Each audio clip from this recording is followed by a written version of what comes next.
இந்த கள்ளக்குறிச்சியில நடந்த இந்த கள்ளச்சாராய வியாபாரம் எங்க நடந்திருக்குன்னா காட்டுலயே வீட்லயே நடக்கலங்க. கருணாபுரம்னு ஒரு இடத்துல நடந்திருக்கு. அந்த இடத்த நம்ம பார்க்கணும். அந்த இடம் எங்க இருக்குன்னா இது ஸ்ட்ரீட். இந்த ஸ்ட்ரீட்ல ஃபர்ஸ்ட் கோர்ட் இருக்கு. இங்க இருக்கக்கூடியதான் கருணாபுரம். இந்த கருணாபுரத்துக்கு இந்தாண்ட பாத்தீங்கன்னா தாசில்தார் ஆபீஸ் இருக்கு. அதுக்கு இந்தாண்ட நேர்கோட்ல பாத்தீங்கன்னா போலீஸ் ஸ்டேஷன். அப்ப இதுக்கெல்லாம் சுத்தி தான் அது நடக்கும். இவங்க விற்கிறது ரெவன்யூ டிபார்ட்மெண்ட்டுக்கும் காவல்துறைக்கும் நீதித்துறைக்கும் நடுவில் வச்சுதான் வித்திருக்காங்க இந்த பிசினஸ். இந்த பிசினஸ் இன்னைக்கு நேற்று நடக்கிற பிசினஸ் இல்லை. அப்ப இந்த 25-30 வருஷமா நடக்கிற பிசினஸ். இந்த 25-30 வருஷமா நடக்கிற பிசினஸ்க்கு யார் காரணம், யார் தூண்டுதல், யார் பாதுகாப்புனா இதனையெல்லாம் தட்டி கேட்க வேண்டிய காவல்துறையும் ரெவன்யூ டிபார்ட்மெண்ட். இந்த சாராயம் விற்கிறது மட்டும்தான் கள்ளக்குறிச்சி பகுதியில், கள்ளக்குறிச்சியை சுற்றி உள்ள பகுதியில். பெரும்பாலும் இவர்களுக்கு சாராயம் எங்கிருந்து வருது அப்படின்னாக்க பக்கத்தில் இருக்கக்கூடிய வெள்ளிமலைன்னு சொல்லக்கூடிய கல்வராயன் மலையில இருந்து வருது. அந்த சாராயத்தை அங்கிருந்து யார் காய்ச்சி ரெடி பண்ணி அமுச்சு விடுறாங்க, விற்கிறாங்க அப்படின்னா பழங்குடியினையை சேர்ந்த ஒரு சிலர். அவங்க எதுக்குன்னா, அதாவது வாழ்வாதாரம் இல்லாத, வேலை வாய்ப்பு இல்லாத இந்த வேலையை வந்து பார்க்குறாங்க, பார்க்க தள்ளப்படுறாங்க, பார்க்கறதுக்கு கட்டாயப்படுத்தப்படுறாங்க. இன்னைக்கும் கள்ளச்சாராய வியாபாரம் செய்யறவன் ஒரு கட்டத்துக்கு மேல அவன் விருப்பப்பட்டு செய்யறது இல்லை, அவன் நிர்பந்திக்கப்படுறான். யாராலன்னா கலால் துறையால, காவல்துறையால. செய்டா, பண்றா, காய்ச்சிடா, இன்னும் வந்து ஏன்டா பணம் வரல, நான் பாத்துக்கிறேன்டா, பண்றா. இது வாடிக்கையா நடக்கிறது உண்டு. ஏன் கூட சிறையில கள்ளச்சாராய வியாபாரிகள் இருக்கும் பொழுது என்கிட்ட சொன்னது உண்டு.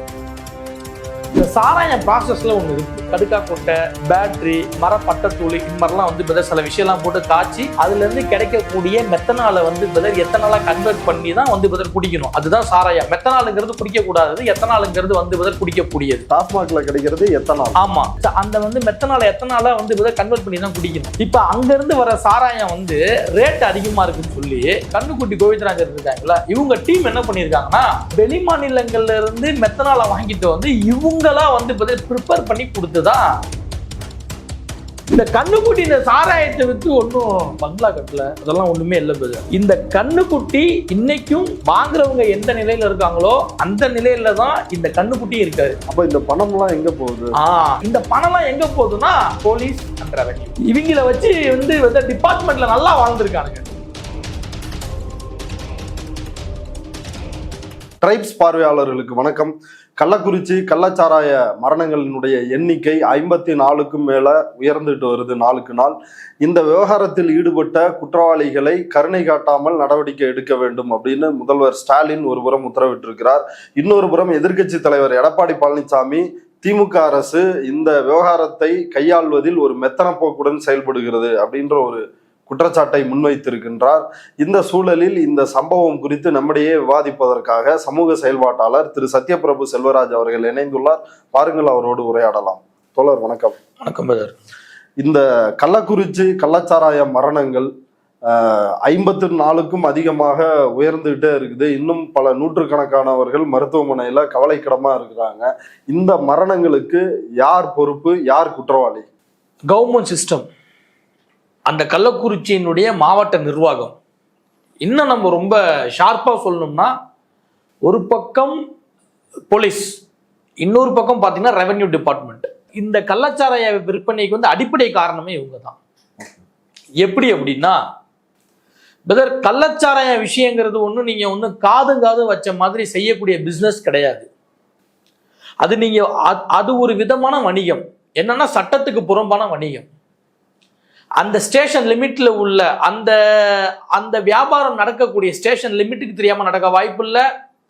மாநில உளவுத்துறையான SBCIDக்கு தெரியாம நடக்க வாய்ப்பு இல்லை. இந்த பர்டிகுலரா இந்த சாராய பிசினஸ் கண்காணிக்க வேண்டிய மதுவிலக்கு பிரிவு கலால்னு சொல்லுவாங்க, அவங்களுக்கு தெரியாம நடக்க வாய்ப்பு இல்லை. இந்த ரிப்போர்ட் எல்லாம் மாவட்ட SPக்கு கொடுக்க வேண்டிய ஸ்பெஷல் பிரான்ச் இவங்களுக்கு தெரியாம நடக்க வாய்ப்பு இல்லை. இது உண்மை. ஆனா இந்த கள்ளக்குறிச்சியில நடந்த இந்த கள்ளச்சாராய வியாபாரம் எங்க நடந்திருக்குன்னா காட்டுலயே வீட்லயே நடக்கலங்க. இது எங்க நடந்திருக்கு அப்படின்னா கருணாபுரம்னு ஒரு இடத்துல நடந்திருக்கு. அந்த இடத்த நம்ம பார்க்கணும். அந்த இடம் எங்க இருக்குன்னா, நல்லா பார்த்துக்கோங்க, இது ஸ்ட்ரீட்டு. இந்த ஸ்ட்ரீட்ல ஃபர்ஸ்ட் கோர்ட் இருக்கு. இங்க இருக்கக்கூடியதான் கருணாபுரம். இந்த கருணாபுரத்துக்கு இந்தாண்ட பார்த்தீங்கன்னா வட்டாட்சியர் அலுவலகம் இருக்கு, இது தாசில்தார் ஆபீஸ் இருக்கு. அதுக்கு இந்தாண்ட நேர்கோட்டில் பார்த்தீங்கன்னா போலீஸ் ஸ்டேஷன் இருக்கு. அப்ப இதுக்கெல்லாம் சுத்தி தான் அது நடக்குது. நீங்க காட்டுல வித்தாலே மலையில வித்தாலே நீங்க வந்து ஊருக்கு ஒதுக்குப்புறமா ஒரு இடத்துல வித்தாலே ரெவன்யூக்கும் போலீஸ்க்கும் தெரியாம ஒரு விஷயம் நடக்க வாய்ப்பு இல்ல. ஆனா இவங்க விற்கிறதே ரெவன்யூ டிபார்ட்மெண்ட்டுக்கும் காவல்துறைக்கும் நீதித்துறைக்கும் நடுவுல வச்சுதான் வித்திருக்காங்க இந்த பிசினஸ். இந்த பிசினஸ் வந்து இன்னைக்கு நேற்று நடக்கிற விஷயம் இல்ல. கள்ளக்குறிச்சி மாவட்டத்துல 25-30 வருஷமா நடக்கிற விஷயம் அது. எனக்கே எங்க அம்மா ஊர் வந்து பிரதர் சின்ன சேலம் பக்கத்துல தோட்டப்பாடிங்கிற ஒரு கிராமம். அந்த தோட்டப்பாடி கிராமத்துல இருக்கக்கூடியவங்க வந்து பிரதர் இந்த சாராயம் வாங்குறதுக்கு எனக்கு தெரிஞ்சு நான் ஒரு 5வது படிக்கிறதுல இருந்தே நடக்குது. எனக்கு தெரிஞ்சு சொல்றேன், எனக்கு விவரம் தெரிஞ்சு நான் 5வது படிக்கிறதுல இருந்தே இந்த மாதிரி போயிட்டு சாராய பாக்கெட் அதாவது போயிட்டு சாராய பாக்கெட் வாங்கிட்டு வருவாங்க, காட்டுல வாங்கிட்டு வருவாங்க, மலையில வாங்கிட்டு வருவாங்க அப்படிங்கிற பேச்சு வழக்கு ஊர்ல உண்டு ஒண்ணு. அப்ப அந்த பிசினஸ் இன்னைக்கு நேற்று நடக்கிற பிசினஸ் இல்லை. அப்ப அந்த 25-30 வருஷமா நடக்கிற பிசினஸ். இந்த 25-30 வருஷமா நடக்கிற பிசினஸ்க்கு யார் காரணம், யார் தூண்டுதல், யார் பாதுகாப்புனா இதனையெல்லாம் தட்டி கேட்க வேண்டிய காவல்துறையும் ரெவன்யூ டிபார்ட்மெண்ட் தான். அவங்க தான் இதுல முதன்மையான குற்றவாளின்றீங்க. கண்டிப்பாக அதுல மாற்றுக்கிறதே இல்லை. இப்ப பலரும் வந்து இப்ப இருக்கிற ஆளுங்கட்சியை சார்ந்த எம்எல்ஏக்கள் இவங்களை எல்லாரையும் குற்றம் சாட்டுறாங்களே. குறிப்பா அங்க இருக்கிற ரிஷிவந்தியம் எம்எல்ஏ வசந்தம் கார்த்திகேயன், அப்புறம் உதயசூரியன், இந்த 2 சங்கராபுரம் எம்எல்ஏ, இவங்க 2 பேரையும் வந்து குற்றம் சாட்டுறாங்களே. சரிங்க, இப்ப இந்த கள்ளக்குறிச்சி எம்எல்ஏ யாரு? ஏடிஎம்கே. அவ்வளவுதான். இந்த விஷயம் வந்து நடக்கிற பிரச்சனை எங்க நடக்குதுன்னா கள்ளக்குறிச்சியில நடக்குது. அப்ப அந்த எம்எல்ஏ யாருன்னா செந்தில்குமார், அதிமுக. இது என்ன பிரச்சனைனா பிரதர், இதுக்கு இன்னொரு சின்ன உதாரணம் ஒன்று சொல்லிடுறேன். எங்க ஊர்ல வந்து ஒரு டுபாகூர் இன்ஸ்டியூட் ஒன்று இருக்கு. அந்த இன்ஸ்டியூட்ல அதிமுக ஆட்சியில் நடந்தா இவங்க ஜெயலலிதா அவர்களுடைய போட்டோவை வச்சுப்பான். அடுத்து திமுக ஆட்சி வந்துச்சு அப்படின்னா கருணாநிதி அவர்களுடைய போட்டோ வச்சுப்பான். என்னன்னா அப்ப யார் ஆளுங்கட்சியில இருக்காங்களோ அவங்க கூட போய் சேர்ந்துக்கிறது ஒட்டி. எதுக்குன்னா நமக்கு ஒரு பாதுகாப்புக்காக. அது போல இங்க என்ன நடந்திருக்கு அப்படின்னா விக்கிறவன் காய்ச்சிறவன் அப்ப யார் ஆளுங்கட்சியில இருக்காங்களோ அவங்க கூட போய் சேர்ந்துக்கிறது. நாங்களாம் இவங்க ஆளுங்கப்பான்னு சொல்லிட்டு வெளியே காமிச்சிக்கிறது. நீங்க பார்த்திருப்பீங்க, அந்த சேனல்ல பார்த்திருப்பீங்க, இந்த சாராயத்தை வித்த கண்ணுக்குட்டி என்கிற கோவிந்தராஜனுடைய வீட்டு கதவுல வந்து இது திமுகவுடைய ஸ்டிக்கர் இருக்கும். இன்னும் வந்து சொல்ல போனா முதலமைச்சர் ஸ்டாலின் அவர்களுடைய போட்டோ போட்ட ஸ்டிக்கர் இருக்கும். ஆனா அந்த பகுதி மக்கள் என்ன சொல்றாங்கன்னா, இதுக்கு முன்னாடி அதிமுக ஆட்சி இருந்தப்ப ஜெயலலிதா அவர்களுடைய போட்டோவும் ரெட்டலை சின்ன ஒட்டின போட்டோ தான் ஒரு அந்த வீட்டு கதவுல ஒட்டி இருப்பாரு அப்படின்னு சொல்றாங்க. அப்ப அதுக்கு காரணம் அதிமுகவா? அப்ப அது காரணம் திமுகவா? அப்படி கிடையாது. இதை நாம அப்படி பார்க்க கூடாது. இது ஒரு இதுக்குள்ள ஒரு பெரிய வாழ்வாதார பிரச்சனை இருக்கு. இந்த கள்ளச்சாராயத்துக்குள்ளார ஒரு பெரிய வாழ்வாதார பிரச்சனை இருக்கு. என்ன அப்படின்னா பிரதர், இந்த சாராயம் விற்கிறது மட்டும்தான் கள்ளக்குறிச்சி பகுதியில், கள்ளக்குறிச்சியை சுற்றி உள்ள பகுதியில். பெரும்பாலும் இவர்களுக்கு சாராயம் எங்க இருந்து வருது அப்படின்னாக்க பக்கத்தில் இருக்கக்கூடிய வெள்ளிமலைன்னு சொல்லக்கூடிய கல்வராயன் மலையில இருந்து வருது. அந்த சாராயத்தை அங்கிருந்து யார் காய்ச்சி ரெடி பண்ணி அமுச்சு விடுறாங்க, விற்கிறாங்க அப்படின்னா பழங்குடியினையை சேர்ந்த ஒரு சிலர். அவங்க எதுக்குன்னா, அதாவது வாழ்வாதாரம் இல்லாத, வேலை வாய்ப்பு இல்லாத இந்த வேலையை வந்து பார்க்குறாங்க, பார்க்க தள்ளப்படுறாங்க, பார்க்கறதுக்கு கட்டாயப்படுத்தப்படுறாங்கன்னு வச்சுக்கோங்களேன். இப்போ அந்த சாராயம் கீழே வந்து தான் இவங்க எல்லாம் வந்து இப்போ டிஸ்ட்ரிபியூட் பண்ணுறாங்க.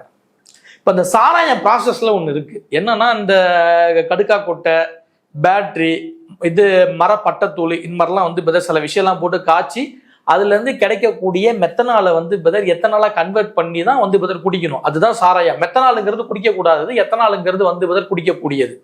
ஐ மீன் வந்து எத்தனாலுங்கிறது குடிக்கலாம். டாஸ்மாக்ல கிடைக்கிறது எத்தனால். ஆமா, அந்த வந்து மெத்தனால எத்தனால வந்து கன்வெர்ட் பண்ணி தான் குடிக்கணும். இப்ப அங்க இருந்து வர சாராயம் வந்து ரேட் அதிகமா இருக்குன்னு சொல்லி இப்ப அந்த கண்ணுக்குட்டி கோவிந்தராஜர் இருக்காங்களா, இவங்க டீம் என்ன பண்ணிருக்காங்கன்னா, வெளி மாநிலங்கள்ல இருந்து மெத்தனால வாங்கிட்டு வந்து இவங்களா வந்து இவங்களா ப்ரிப்பேர் பண்ணி கொடுத்துதான் இப்ப இவ்வளவு பெரிய பிரச்சனை வந்திருக்கு. ஓகே. இன்னொன்னு சொல்றாங்க, பகுதி மக்கள் சொல்றாங்க, அந்த மலையில இருந்து வரக்கூடிய அந்த சாராயத்தை யார் கொடுக்க வராங்களோ அவங்க வந்து சொல்லிட்டே போவாங்களாம், எப்பா இதுக்கு இத்தனை டப்பாக்கு இத்தனை கூட தண்ணியில கலந்துருங்க, அப்படின்னாதான் வந்து சரியா இருக்கும், ரொம்ப கம்மியா கலந்து குடிச்சிடாதீங்க, செத்து போயிருவீங்க அப்படின்னு மேல இருந்து அதை வந்து சப்ளை பண்றவங்க சொல்லியே கொடுத்துட்டு போவாங்க. ஓகே, டிஸ்ட்ரிபியூட்டர்ஸ் வந்து அதை அதுக்கேற்ற மாதிரி ப்ராசஸ் பண்ணுவாங்க. ஆமா. ஆனா இந்த விஷயத்துல வந்து என்னன்னா, இந்த விஷயத்துல கண்ணுக்குட்டி வந்து அந்த மாதிரி செய்யல. இதுல இன்னும் ஒரு விசித்திரமான ஒரு விஷயம் என்னன்னா, கண்ணுக்குட்டிக்கு குடிக்கிற பழக்கமே இல்லை. அதுதான் இதுல ஒரு விசித்திரமான விஷயம். இப்ப இந்த கண்ணுக்குட்டி யாருன்னு பார்க்கணும். கண்ணுக்குட்டிக்கு வந்து திமுக அதிமுகங்கிறத தாண்டி கண்ணுக்குட்டி வந்து ஒரு 25-30 வருஷமா சாராய வியாபாரம் செஞ்சுக்கிட்டு இருக்காரு. இன்னொரு பக்கத்து என்ன சொல்றாங்கன்னா, அந்த ஏரியா மக்களே சொன்ன விஷயம் இது ரொம்ப வேடிக்கையான விஷயமா இருக்கும். என்னன்னா, இதுவரைக்கும் எனக்கு கல்யாணம் ஆனதுல இருந்து இவர்கிட்ட தான் என் வீட்டுக்காரர் சாராயம் வாங்கி குடிக்கிறாரு, ஊரே அங்கதான் குடிக்குது, ஆனா அப்பெல்லாம் எதுவும் நடக்கல, இந்த முறை மட்டும் தான் கொஞ்சம் இந்த மாதிரி ஆகி போச்சு அப்படின்னு அந்த மக்களே சொல்றாங்க. அடுத்தது பாத்தீங்கன்னா இந்த சாராயத்தை வாங்கி குடிச்சாங்கல்ல, அவங்கலாம் யாருன்னு பார்க்கணும். அவங்கலாம் யாருன்னா தினந்தோறும் தான் குடும்பத்தை எப்படியாவது காப்பாற்றணும், நல்ல சோறு திங்கணும், நல்ல சோறுன்னா வகை தொகையா இல்லை, ஏதோ ஒரு சோறு ஒரு குழம்பு அந்த லெவல்லையாவது சாப்பிடணும் அப்படின்னு கஷ்டப்பட்டு சித்தாள் வேலைக்கு போகக்கூடியவங்க, பெயிண்ட் அடிக்கிற வேலைக்கு போகக்கூடியவங்க, கல்லு தூக்க, மண்ணு தூக்க, கேணி வெட்ட, கிணறு வெட்ட, சமையல் வேலை, இந்த மாதிரி அன்றாடும் உடல் உழைப்பை போட்டு உழைக்கக்கூடிய அன்றாட வர்க்க கூலி ஆட்கள் தான் இதை பிரதர் வாங்கி குடிச்சிருக்காங்க.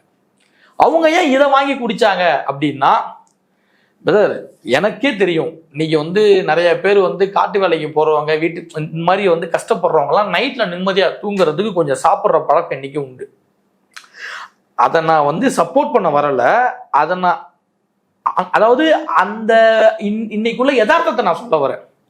அப்ப இவங்க இந்த பிரதர் கவர்மெண்ட் டாஸ்மாக்ல விற்கக்கூடிய அந்த சரக்கை வாங்கி குடிக்கணும் அப்படின்னா 150 ரூபா மேல 10 ரூபாய் போட்டு 160 ரூபாய் வருது ஒரு கோட்ரு. ஆனா அந்த பாக்கெட் சாராயம் வெறும் 60 ரூபாய் தான் வருது. அப்ப என்ன பண்றானா, இங்க விலை கம்மியா இருக்கு அப்படிங்கிறதுக்காக அன்றாடம் உழைக்கக்கூடிய கூலி ஆட்கள் இப்படிப்பட்ட சாராய வியாபாரிகள்கிட்ட வாங்கி குடிக்கிறாங்க. அப்படி வாங்கி குடிச்சதுனால வந்த விளைவு தான் அது. இப்ப இப்படி இப்படி கூலி வேலைக்கு போய் உழைக்கக்கூடிய மக்கள் சாராயம் மட்டும்தான் குடிக்கிறாங்களான்னா கிடையாது. இன்னைக்கும் கவர்மெண்ட் டாக்டர்ஸ்ட கேளுங்க, அவங்க சொல்லுவாங்க இன்னைக்கும் கிராமப்புறங்கள்ல நிறைய பேருக்கு கிட்னி ப்ராப்ளம் வருது. அது ஏன் அப்படின்னா, இந்த மாதிரி வேலைக்கு போய் உழைக்கக்கூடியவங்க நைட்டு தூக்கம் வரணுங்கிறதுக்காக உடம்பு அசதிக்கு உடம்பு வலிக்கு அங்க இருக்கக்கூடிய அந்த பெட்டி கடை இருக்கும்ல, பெட்டி கடை மளிகை கடையில வலி மாத்திரை, செட்டு மாத்திரைன்னு சொல்லி இருக்கும், அவனுங்களெல்லாம் பிடிச்சி உள்ள போடணும்னு சொல்லுவேன். ஒரு வலி மாத்திரைய 4 நாளைக்கு மேல போட்டா டாக்டரோட பிரிஸ்கிரிப்ஷன் இல்லாம போடக்கூடாதுன்னு சொல்றாங்க. இவங்க மாச கணக்குல வருஷ கணக்குல உடம்பு அசதிக்கு நல்லா இருக்குன்னு 10 ரூபாய் 20 ரூபாய்க்கு அந்த மாத்திரையை வாங்கி போடுற விளைவு கிட்னியை காலி பண்ணிடுச்சு. நீங்க நிறைய பேருக்கு கிட்னி ப்ராப்ளம் காரணம் இந்த பிரச்சனை தான். அப்ப வாழ்வாதார பிரச்சனை, உங்க வாழ்வியல் சூழல்னால நைட்டு நல்லா தூங்கணும், அந்த உடம்பு அசதியை நாம மறக்கணும், அது கேட்கணுங்கிறதுக்காக இப்படிப்பட்ட சூழலுக்கு தள்ளப்படுறாங்க. அதை நான் இப்ப நியாயப்படுத்த சொல்லல, அவங்கள யதார்த்தத்தை நான் சொல்றேன். அப்ப அந்த மக்களுடைய பிரச்சனையை சரி செய்யணும் ஒண்ணு. அடுத்தது இந்த கண்ணுக்குட்டிங்கிறவர் இருக்காங்கல்ல, இந்த கண்ணுக்குட்டிங்கிறவன் இன்னைக்கும் அங்க உள்ள மக்கள் கண்ணுக்குட்டியை சப்போர்ட் பண்ணி பேசுறாங்க. என்னன்னா கண்ணுக்குட்டி என்ன பண்ணுவானா, காசு இல்லைன்னா பரவாயில்லப்பா நாளைக்கு கொடுப்பா அப்படின்னு பாரு, சமூக சேவைலாம் செஞ்சிருக்காரு சாராயத்தில். அதனாலதான் நீங்க சார் உள்ள இருக்காரு. ஒண்ணு, இந்த கண்ணுக்குட்டி இந்த சாராயத்தை வித்து ஒன்னும் பங்களா கட்டல, அதெல்லாம் ஒண்ணுமே இல்லை பிரதர். இந்த கண்ணுக்குட்டி இன்னைக்கும் வாங்குறவங்க எந்த நிலையில இருக்காங்களோ அந்த நிலையில தான் இந்த கண்ணுக்குட்டி இருக்காரு. அப்ப இந்த பணம் எல்லாம் எங்க போகுது? இத நான் கண்ணுக்குட்டிக்கு வக்காலத்து வாங்குறதுக்காக சொல்ல வரல, கண்ணுக்குட்டி மேல சிம்பத்திக்காக சொல்ல வரல. இந்த பணம் எல்லாம் எங்க போகுதுன்னா போலீஸ் அண்ட் ரெவென்யூ, இவங்கள வச்சு டிபார்ட்மெண்ட்ல நல்லா வாழ்ந்துருக்கானுங்க. இன்னொன்னு சொல்றாங்க பிரதர், அங்க உள்ள ஒரு ஆள் சொல்றாங்க, கள்ளக்குறிச்சி மாவட்டத்துக்கு மட்டும் யாராவது அரசு அதிகாரிகள் வந்துட்டாங்கன்னா திரும்ப டிரான்ஸ்பரே கேட்க மாட்டாங்களாம். அந்த அளவுக்கு பணம் கொழிக்கக்கூடிய, அந்த அளவுக்கு லஞ்ச லாவண்யம் கிடைக்கக்கூடிய ஒரு மாவட்டமாக கள்ளக்குறிச்சி இருக்குன்னு உள்ளூர்வாசிகள் சொல்றாங்க. இப்ப இந்த கல்வராயன் மலையில ஒரு சிலர் இப்படி சாராயம் காய்ச்சி விற்கிறாங்க அப்படின்னு சொல்றாங்க. இப்ப அங்கேயும் காவல் நிலையம் இருக்குது அப்படின்ற விஷயத்தையும் அந்த ஃபீல்டுக்கு போனப்ப மக்கள் சொல்றாங்க. ஏன் அங்க இருக்கிற போலீஸா நடவடிக்கை எடுக்கல? அவங்களும் இதை என்கரேஜ் பண்றாங்களா? காய்ச்ச சொல்றதே அவங்க தான். ரொம்ப ஒரு வேதனையான விஷயத்த சொல்லிட்டு அதுக்கப்புறம் அதுக்குள்ள போலாம். இன்னைக்கும் கள்ளச்சாராய வியாபாரம் செய்யறவன் ஒரு கட்டத்துக்கு மேல அவன் விருப்பப்பட்டு செய்யறது இல்லை, அவன் நிர்பந்திக்கப்படுறான். யாராலன்னா கலால்துறையால, காவல்துறையால. செய்டா, பண்றா, காய்ச்சிடா, ஏன்டா வரல, இன்னும் ஏன்டா பணம் வரல, நான் பாத்துக்கிறேன்டா, பண்றா. இது வாடிக்கையா நடக்கிறது உண்டு. ஏன் கூட சிறையில கள்ளச்சாராய வியாபாரிகள் இருக்கும் பொழுது என்கிட்ட சொன்னது உண்டு, இது உண்மை. அடுத்தது, இந்த கல்வராயன் மலைப்பகுதியில வாழக்கூடிய பழங்குடியின மக்கள் ஒரு காலத்துல தங்களுடைய பண்டிகை காலங்கள்ல அதை காய்ச்சி குடிச்சு அவங்க சந்தோஷமா இருந்திருக்காங்க. தங்களுடைய மகிழ்ச்சியை பகிர்ந்திருக்கிறதுக்காக பயன்படுத்தி இருக்காங்க. அதை காலப்போக்கில் வியாபாரமாக்குனது யாரு அப்படின்னா, இந்த மாதிரி இடையில உள்ள கிரிமினல்ஸ் தான் இதை இதை வியாபாரம் ஆக்கி விட்டுருக்கானுங்க. வியாபாரமாக்குனது மட்டும் இல்லாம அதை இந்த அளவுக்கு கொண்டுட்டு வந்து விட்டதும் அதை சப்போர்ட் பண்ணி பாதுகாத்து செஞ்சது எல்லாமே இவனுங்க தான். பேருக்கு ரைடுன்னு போவானுங்களாம். அப்ப மட்டும் 2 பேரலை வச்சு ஒரு 10 பேர் சேர்ந்து வெட்டிக்கிட்டு சீனை போட்டு அதாவது 2 பேரல் சாராயத்தை அடித்த கள்ளக்குறிச்சி மாவட்ட காவல்துறையினர் அப்படின்னு சொல்லிட்டு வந்து போசை போட்டு பண்ணுங்களாம் அப்படின்னு மக்கள் சொல்றாங்க. அதான் உண்மையும் கூட. இப்ப அந்த பழங்குடியின மக்கள் வந்து அதை செய்யாம இருக்கணும்னா அவங்களுக்கான வாழ்வாதாரத்தை கவர்மெண்ட் தான் கொடுக்கணும். அவங்களோட நிலைமை எந்த அளவுக்கு இருக்கு? பிரதர், படிக்கிற பசங்களுக்கு ஒரு நல்ல ஸ்கூல் கிடையாது, மேல நல்ல ரோடு வசதி கிடையாது, நல்ல மருத்துவ வசதி கிடையாது, வாழ்வாதாரம் இல்லை, வேலை வாய்ப்பு இல்லை. அப்ப இவன் என்ன செய்வான்? அதுக்காக இதை அவன் வந்து செய்யறதை நியாயப்படுத்தி நான் பேசல, அது தப்பு தான். ஆனா அதை திரும்பவும் அவன் செய்யாம இருக்கணும் அப்படின்னா நீங்க வந்து இந்த இந்த இன்னைக்கு வந்து பிரச்சனையானதுக்கு அப்புறம் அந்த ஒட்டுமொத்த சிஸ்டமும் தட்டா புட்டான்னு ஆடுது இல்ல, சலங்கை கட்டிட்டு ஆடுது இல்ல, இந்த ஆட்டம் எப்போதுமே இருக்கணும்னு சொல்றேன். இப்ப இதுல இந்த பாதிக்கப்பட்ட குடும்பங்கள் எல்லாருக்கும் வந்து நிவாரணம் கிடைச்சிருக்குதா? அதுல ஏதாவது சிக்கல் இருக்குதா? இருக்கு பிரதர். இல்ல ஜாதி பத்தி பேச வரேன், தவறா எடுத்துக்காதீங்க.